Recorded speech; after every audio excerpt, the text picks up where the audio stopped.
This What's Working with Cam Marston podcast is brought to you courtesy of First Horizon Bank.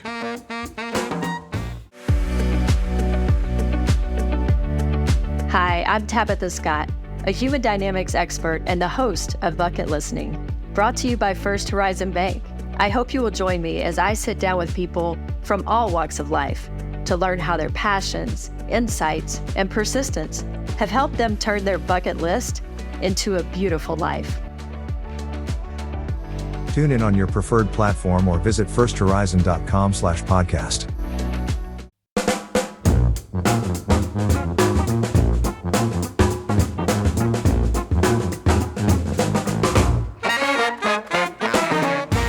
Hello again and welcome to What's Working. I'm Cam Marston. Want to thank you as always for joining us on this show. The goal of What's Working is to find the workplace, the workforce, and the marketplace trends that are shaping businesses around us. I want to find guests that can speak to the trends in such a way that we can learn from them and we can apply the trends to our own businesses, to our own worlds, to our own lives that'll make each of us a little bit better at whatever it is that we do. Again, welcome. For those who are fans of the show, you'll know that I have a soft place in my heart for the artists. I try to get them on because I have this great belief that the artists reveal the souls of our society to ourselves. And I find them very, very interesting. It's a path that I wish I had the talent to take.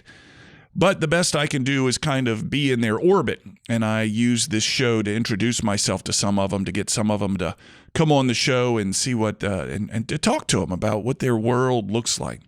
Today is just such a show, and the idea for the show came to me from a friend who starred in his daughter's video, his daughter's music video.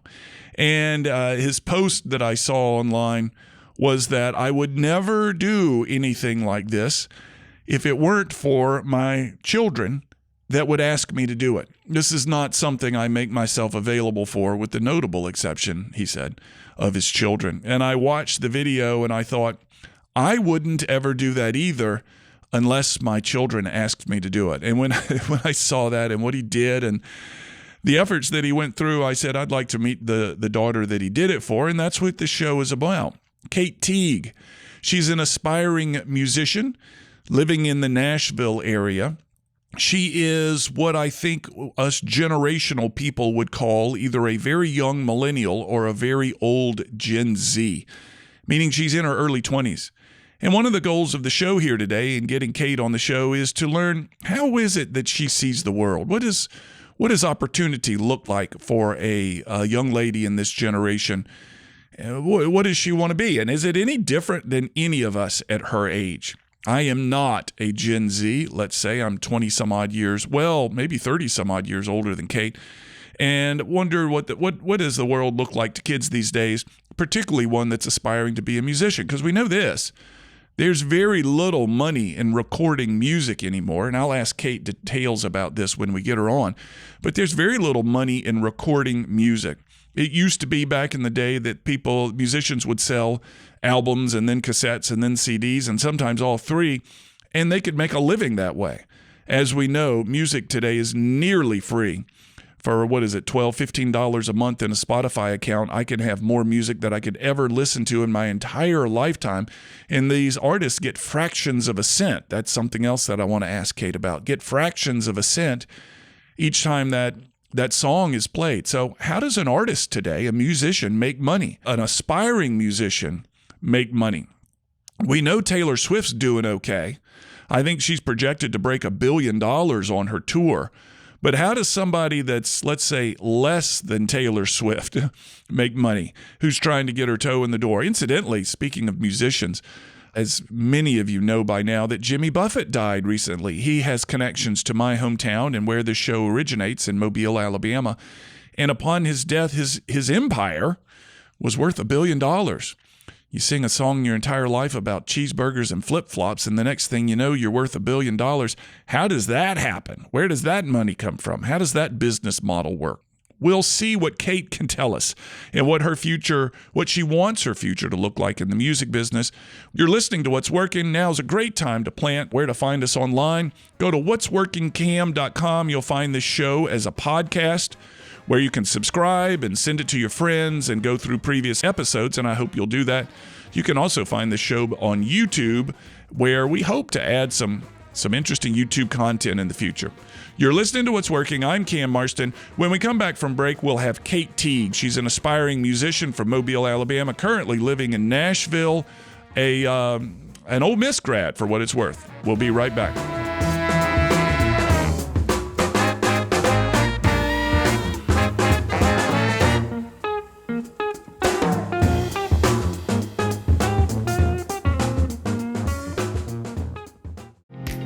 This is Seth Cherniak, Vice President of Branch Development for the Jeffrey Matthews Financial Group.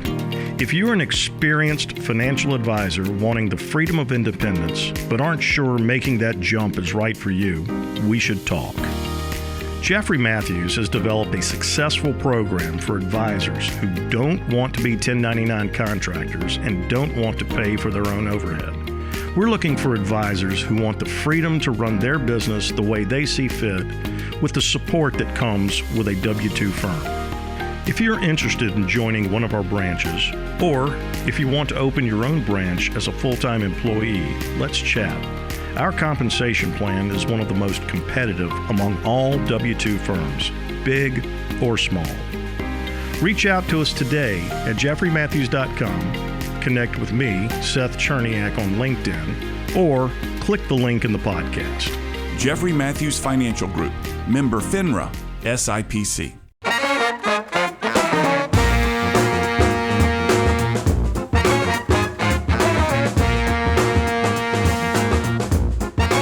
You're listening to What's Working. We're back. I'm in my studio today, but on the other side of a Zoom call from me right now is Kate Teague. She's in Nashville, Tennessee right now. She's originally from Mobile and started her career in the North Mississippi music scene. Kate Teague's experience, I'm reading her bio here, as a Southern woman informs her music in surprising ways. Her newest EP, called Loose Screw, is the product of a long-standing relationship and collaboration with Clay Jones. Kate, we'll get further into your bio as we go along. Thank you so much for your time. Welcome to What's Working. Thank you so much, Cam. This is an honor. I, as being from Alabama, have very rarely done any kind of Alabama, discussions with other people who really want to try and make, our state something that people are proud of in the arts and in business. And so I'm just very, very happy to talk to you. Our show, this What's Working show, started out in Alabama, trying to draw attention to the business ideas. We continue to grow outside of the state, but like you, I'm always interested in us hometown folk shine the light on the things that we're doing here. We live in a stereotype that is often incorrect. So you and I are not talking like this now. That's right. And anyway, let's do what we can to shine some lights on the stereotype and drive it out. Anyway, KT, you're an aspiring musician. You graduated from Ole Miss, and from our previous conversation, there was never a doubt what you wanted to do. So let's begin our conversation with making music is a gift and a calling for many people. Making money making music is really hard. Tell me why you chose to go down that path anyway. Yeah, it's a great and hard question to start with. I think the short answer is that I've come to terms with the fact that I'm going to continue making music no matter whether I'm making money from it or not. I think making art in your life is so important for anyone. And it's something that feels very innate to me. But yeah, I think as a young kid, I was drawn to performing. I was drawn to listening to music, and put those two loves together to start writing my own music. And from a young age, both my mom and dad, but particularly my dad, really encouraged me to hone in on that, while also encouraging me to find alternate methods of making money. Because living in America, being a musician, it's just true. It's a fact that it's incredibly hard to make a living solely as an artist. That doesn't mean it's not possible. But I think I've always had the mindset of I'm going to continue making music because it is who I am. And I'm also going to find alternate forms of making money for myself so that I can feel stable while doing that. There's a joke that I love that Garrison Keillor told one time on his Prairie Home Companion show, where a young boy or a young child, male or female, walked up to his or her parents and said, "Mom and Dad, when I grow up, I want to be a musician." And the parents responded, "I'm sorry, you can't have both." And so, in other words, you cannot be an adult and be a musician at the same time. So to let the listeners know, you are the Associate Director of Development at Nashville Public Radio, which is paying the light bill while you pursue this dream of music. How does a young lady make money making music today? I don't think there's money in recording, from what I understand. I don't know what kind of money is available in performing, unless you're Taylor Swift, in which case there's lots of money available in performing. What does it look like when you look out there and say, all right, I've written these songs, I can play them well, I can entertain a crowd, but I need to earn a buck. Where do you go to do so? Yeah. I mean, the short answer is, and I'm still learning about this, but I think the best way in the modern age to make money while writing music is through publishing deals. So having your sync licensing, essentially, so having your songs used in commercials or used in television, or another artist, buying the rights to your song to record it and, release it themselves. Those at this point kind of are your primary ways to make money while making music. Of course, playing shows still generates money to a degree, but of course, it depends totally on the venue, how much of a cut the venue is taking of that money, and how many people you have to pay out after the fact. So, I would say sync licensing and publishing deals, as tricky and as careful as you have to be about them, are probably the best way to make money now with music. Spell sync licensing. Is that SYNCH? Tell me what that is. SYNC, sync, and then licensing. Yeah. Mm-hmm. Mm-hmm. So let's assume you have a legal pad in front of you and it has the world's greatest song written on it. How do you let somebody know about it? How do people find out about what you've done? Yeah, and I think that is kind of opening a whole other can of worms. Nowadays, of course, anyone who has a piece of music that they deem to be great has the ability to let the world know about it through a plethora of online platforms that you can immediately upload your music to, share it to your social media profiles, and, at least your own circle can learn about it.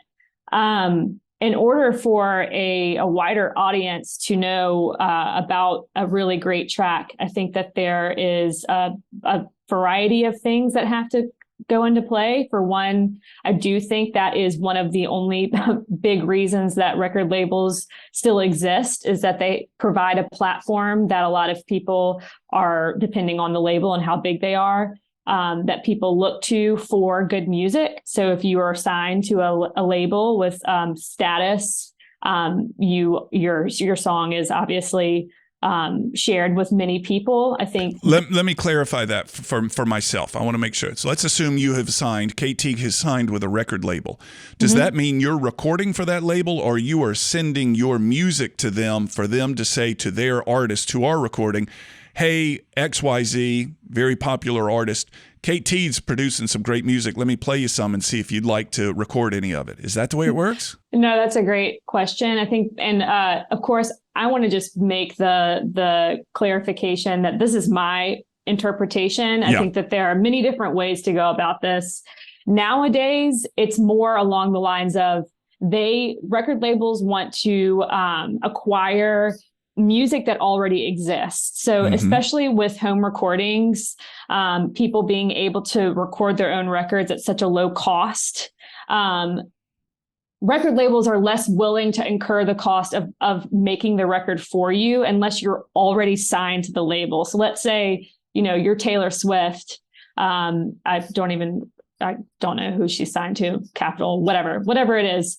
they say, you know, they're going to pay for Taylor's next record, right? Because they know that it's going to generate income. But if you are an up and coming artist, they want to know what do you already have in your repertoire? What recorded music do you already have? Does it align with our roster? Is it going to generate money?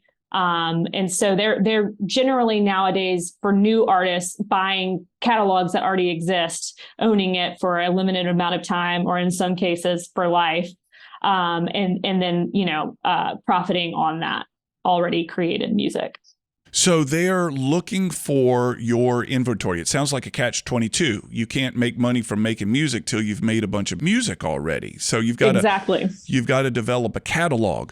I want to get further into this when we come back from break. But prior to break, I want to remind the listeners, my regular listeners have heard this, but let's talk about First Horizon Bank's Bucket Listening podcast. It's about people who are living out their bucket list rather than waiting till the end of their life. They're living it out right now. And Kate Teague might be exactly one of those things. She's living her bucket list. The interviews are with the CEOs of these organizations, many of which you've heard, people who have been able to find their passion, and First Horizon has helped them and said, why wait till the end to live your bucket list? Let's start now. Check out First Horizon Bucket Listening Podcast wherever you get your podcasts. When we come back from break, we'll have more with Kate Teague, a young lady trying to make it in the music business, and we'll talk about, is it easier today or harder than it used to be to make it with all that's available out there? We'll be right back.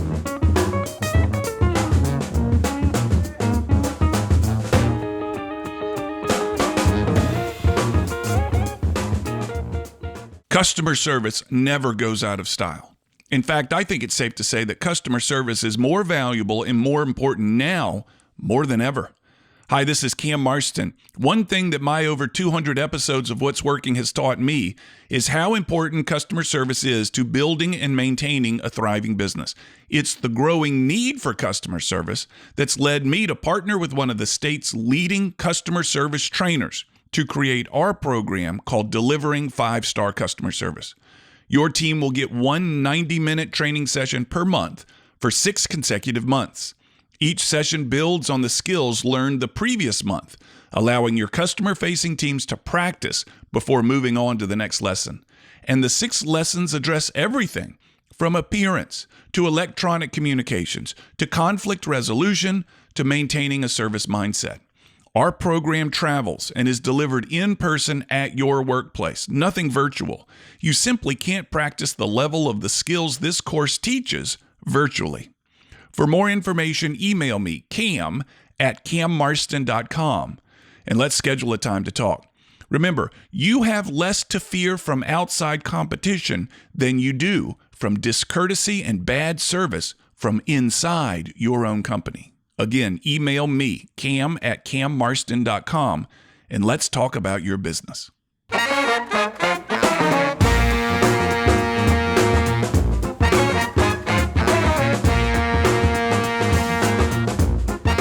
Kate Teague hails from Mobile, Alabama. She's a graduate of Ole Miss, where my daughter is currently a student.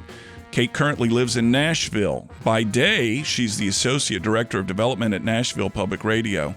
But her passion is making, recording, and getting people to learn about her music. Our conversation is with Kate on how does it work these days? How do you make a living as a musician if you're not Taylor Swift? If you're not U2 selling 32 nights out in Las Vegas? If you're not Beyonce selling out stadiums? Kate, prior to the break, the conversation was you want to create music, record it, and get it out there so that people can find it. And if they like it, they'll say, I want to record, Kate, your song. And they'll pay you to do that. Is it one fee? Kate, I'm going to pay you $10 to record this song, or is the fee that you charge based on success of the song you've written? Yeah, that's a good question. So I have only worked with one label before. And so, of course, my answers come from one experience. But generally, it depends on how profitable they think that your music will be. And they give you what's called an advance. So that means that they're giving you, in most cases, a lump sum of money that is, like bracketed, tiered towards certain areas of your campaign, of your product. So they'll put money towards marketing. They'll give you money for recording, and then they hand that over to you, and it's essentially a loan, right? So record labels are really just glorified banks. They're giving you money so that you can then take that money, create a product, or in some cases, amplify a product that will then generate a return for them. And so what happens once you start generating money, if you're working underneath a record label, is that first you're covering the costs that they gave you. So let's say a record label gave you an advance of $40,000. You as the artist, you're not going to start making money under that record label until you have given them back the $40,000 that you have spent on that campaign. And what does that look like? What does what you give them back look like? So I think, and this might be an outdated stat, but I believe at least a couple of years ago for Spotify, you receive 0.004 cents for every stream that you have on Spotify. Yeah. And so I think the issue with labels, and the reason that a lot of people are turning away from them and starting to release music independently, is because it's so much harder to make money from your music, because record sales, vinyl sales, CD sales are becoming a lot more obsolete. And that was what used to generate a lot of the money for an artist. So nowadays, you're submitting your music to all of these DSPs, all of these streaming platforms, and you're generating very little money for that. And so the way that you receive money back is through streams, through record sales. I believe it's a bit more nuanced as it pertains to touring, how that money is allocated between the artist and the label, but that would be a third way of generating money. And then also any other sources of your music being played, whether it's through radio campaigns, YouTube, of course, social media, people putting your song in their TikTok. And so on and so forth. So you would get paid if someone used your song as a TikTok music, you would get paid on that? If you are, and again, I really encourage anyone who wants to call me out on this not being accurate to let us know. I'm pretty sure that if you are signed up for a platform like ASCAP or BMI, those are services that are free to sign up for, and they essentially they are going out and pulling in any royalties for you that you are not already receiving through like a Spotify platform or a Pandora platform. They are searching all methods of your song being played anywhere and then generating funding back to you from those sources. And I believe for TikTok or Instagram, that's where that money is being pulled, is by you signing up for a service like ASCAP or by BMI, who's collecting that money for you. Music videos. What brought you to my attention was your father being in your music video. The video was called Actor. And why do people do music videos anymore? What is the purpose of a music video? And I don't mean to be rude. I hope you didn't think I'm trying to be rude. But not at all. What is the market for those things? As a child, I remember watching those and really liking them, but I'm not sure that they're broadcast anymore other than online somewhere. Well, so I think that the logical answer to that is it's another method to have your music discovered. I think if you are working with a publicist who basically a music publicist's job is to take your product, your song, and share that song with media outlets who then in hopes will, post about your song. If you have a music video, that makes that release more enticing for a media service. Yeah. They can say hey, George Porter just put out a new single. And on top of that, he has a new music video that's really cool and stars this person. And so check out the song and check out the video. It just makes your product more enticing. That's like the very like business oriented answer. That's one way. And then also it just allows, I think in this day and age, visual content is so important to an artist's success. Yeah. Everything is geared toward social media now. Even on Spotify, if you have the Spotify app, most new releases have a visual element to them. If you just look at your phone, there's normally some kind of graphic that's moving while the song is playing. Visual elements are incredibly important. You're just not seeing them anymore on cable television, right, as much as you are seeing them on your phone. I'm an old man.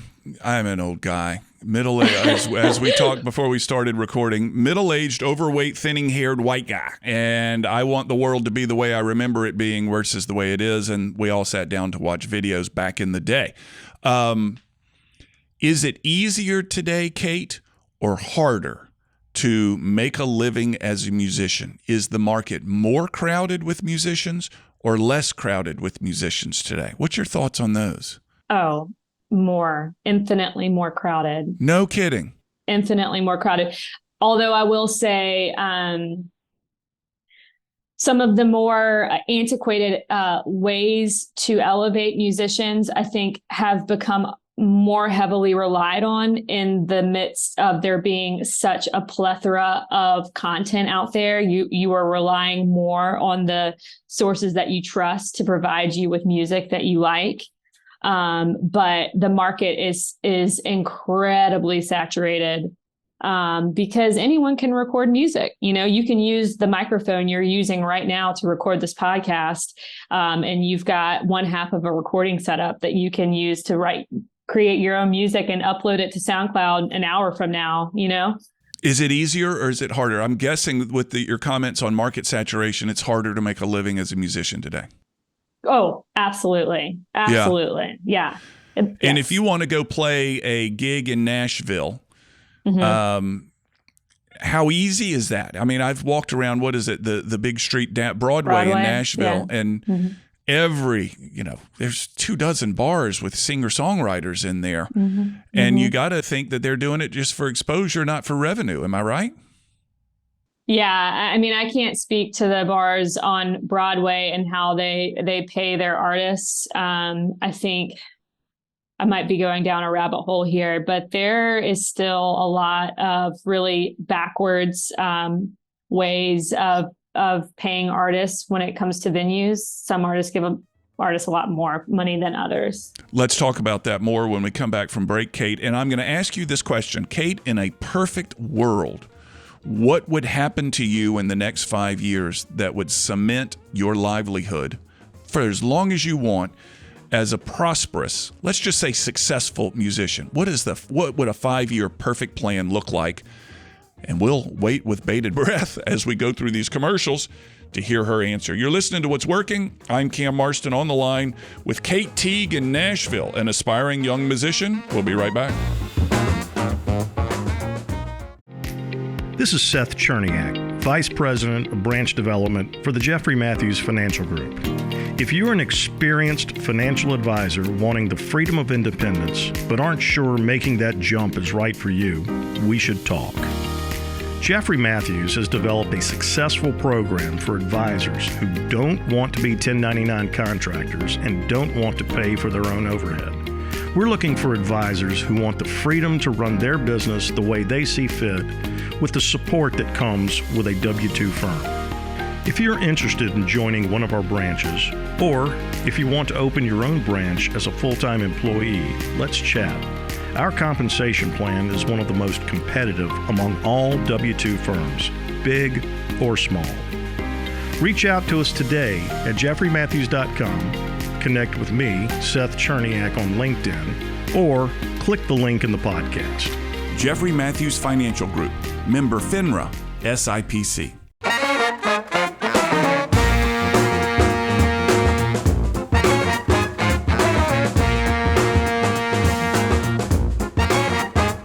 When we left for break a moment ago, I asked Kate, what does a perfect 5-year plan need to look like for you so that you become a successful musician for as long as you possibly want?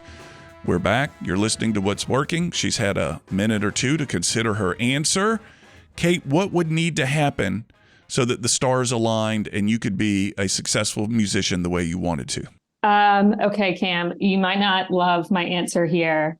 It's too. I already love your answer that you think I don't love it. Well, it's because it's contrary to prediction. Yeah, it's twofold. I want to say the precedent being that I love music. I want to be a musician for the rest of my life. Yes, of course. In an ideal world, would I love to make fully like my whole income from music? Sure. I think that would be really cool. I also realized that and I have learned this as I've grown older, my whole identity doesn't lie in being a musician. I hope one day to be a mother. I hope one day to continue growing in my professional career.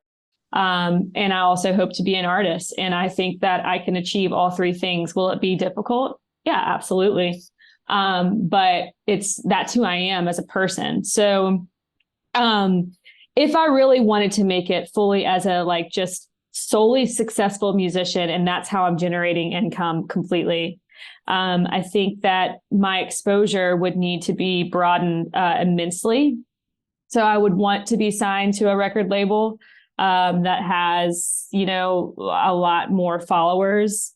I would want to start on doing more support tours with larger artists where I'm touring around the US and beyond with an artist that already has a really strong following to help, create a following for myself. And also would like to have a publishing deal. Right now, I'm independently publishing my own music. But I think having a publishing deal that's a solid one, that's a smart investment, I think could generate a lot more money as an artist. So I think those are kind of the three ways that I would want to see growth in my career in order to make money as a musician. How much of any of that comes from hard work, determination, persistence, burning the candle at both ends versus luck? Yeah. 50-50. I would say 50. No kidding. Yeah, I would say 50-50. I think that, hard work and determination is incredibly important. There's no doubt about it. You have to work your butt off nowadays as a musician, because not only do you have to be making music that people, connect to, but you also kind of have to be like a personality, which is an area that I feel mixed feelings about. You really have to be very present online on social media. And you have to be very vulnerable and authentic and all of the things in order for people to connect with you, both on their phone and in their earbuds. And so I forgot where I was going with that, but that's super important too. So, but it's 50-50. It's still, what all of us want, I think, and I certainly want this for my own work, is that the quality and the talent and the work should speak for itself. It should create the success that I want. There's the work, the talent, the quality.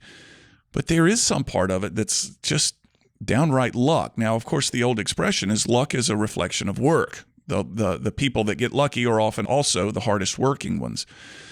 But what you're saying to me is that the quality of the music that you write, the talent that you write and play, and the talent that you are, still half of it is left to chance.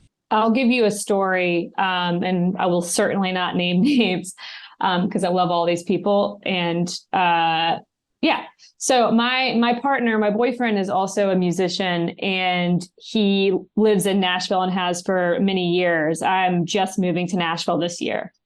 He has a friend who's very, very, very successful with music, has toured with Brandy Carlisle, has opened for My Morning Jacket, played with Bob Dylan recently.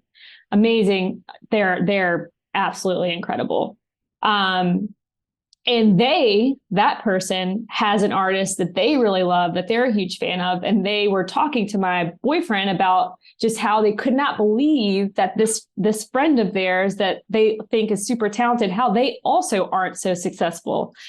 And I think that's a really good anecdote to explain that, there can be two people who are equally talented and have equal amounts of ability to be really wildly successful. But it depends on, timing. It depends on if you're playing in a venue in Nashville and there just so happens to be the right person watching your set and decides that they want to give you a chance. Or someone comes across your music on some music blog that's really important. So I think luck plays a big part in it. I was listening to an interview with Sting last week, 2 weeks ago, and one of their big breaks in the U.S. came when they played this teeny town in upstate New York. The crowd was about 10 people. This is the Police when they were early in their career. And it just turns out that one of those 10 people happened to own a handful of radio stations that played pop music. And he said, the owner of the stations, I kind of like this. Do you guys have anything recorded that we can play? And that song was Roxanne that he gave them. And it took them off. Luck. But they had to get to that gig in upstate New York to have the luck happen. Mm-hmm. They had to look out and say, there are only 10 people here, but we owe them a show, and do it anyway to have it happen. So I hear you on luck. I hear you and hard work, and it would seem kind of frustrating that where artistic talent could be so evident, it still requires luck. I don't know. And I applaud those that are trudging through. What are you going to say? I think that, it goes back to my point of the fact that I think if you have a passion for art making, then you should make art, period. Yeah. If you really want to make money, with your art, go for it. I think that there are other countries that do a better job of supporting artists, like Canada. Canada gives artists grants that could basically act as your salary income for a year in order to make music. Those grant opportunities are a lot more few and far between in the United States. But I try really hard to reorient my thinking from being saddened by the fact that I can't fully make money as an artist at this point, by just knowing that art is essential to who I am as a human. And if you want to make art for that, because here's the last thing I'll say about it. If you're only making art to make money, things get really sour really quick. You become so dependent on other people's perception of you. You become so reliant on that next, step in your career. You played a big venue next week, but now you want to play Madison Square Gardens. And then what's your next goal after that? And then what's your next goal after that? And you really have a hard time being happy with where you're at in your career. And I think that you need to strike a balance mentally with that. So chasing that pot of gold will ruin the soul of an artist if you aren't careful. I think that there are people who are very, very thankful and can strike that balance, but it has to be something that you are very cognizant of.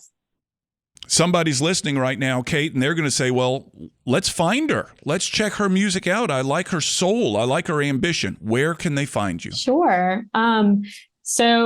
Kate Teague, KATETEAGUE is where you can find me on any streaming platform. KateTeague.bandcamp.com, I think, is online. Social media under my name as well. Folks, if you go to the podcast notes of this show, I'll have links to all the links, Kate, that you send me, that I'll send them to hear your stuff. Kate, best of luck, lady. Oh, thank you. You got a cheering session down here in South Alabama. Good luck to you. Thanks so much, Cam. I really appreciate it. We'll check in with you over the years and see how things are going and whether this publishing deal came through and whether you're playing Madison Square Gardens these days or not. Sounds and great. whether your soul is still intact. Yes. Kate, we appreciate it. You're listening to What's Working, folks. We're coming up to segment 5. We'll wrap it up at that time with a recap. We'll be right back.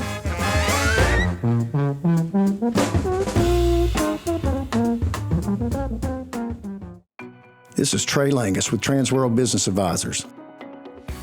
I help business owners sell their businesses from mom and pop size to large mergers and acquisitions. We have a huge buyer database looking for quality businesses to buy right now. Confidentiality guaranteed. If you're a business owner considering an exit within the next few years, let's talk. Again, I'm Trey Langus. Find me at Transworld Business Advisors or Google my name.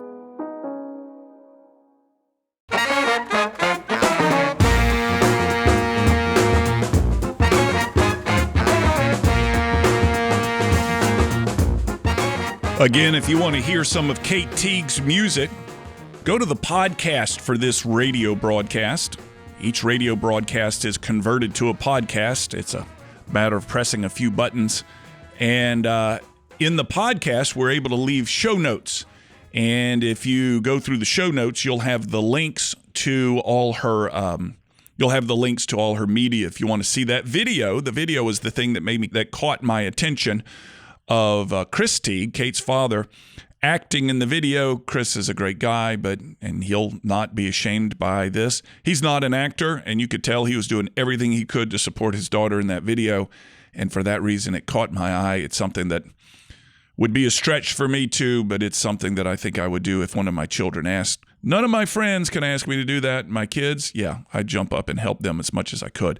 It's interesting how much Kate has to try to get attention in order to be picked up by a label. And she's got to invest in her craft, her product. And I'm not talking about just writing it and playing it, but invest in recording it and producing it and pushing it out there in order that someone can hear about it, write her to the label that will then allow her to push it out there even further. So much of, and Kate, if I know you're listening to this at some point, if I get this wrong, please reach out and correct me. At some point, she's got to beat her own drum so much to get the attention. And I wonder if it was that way.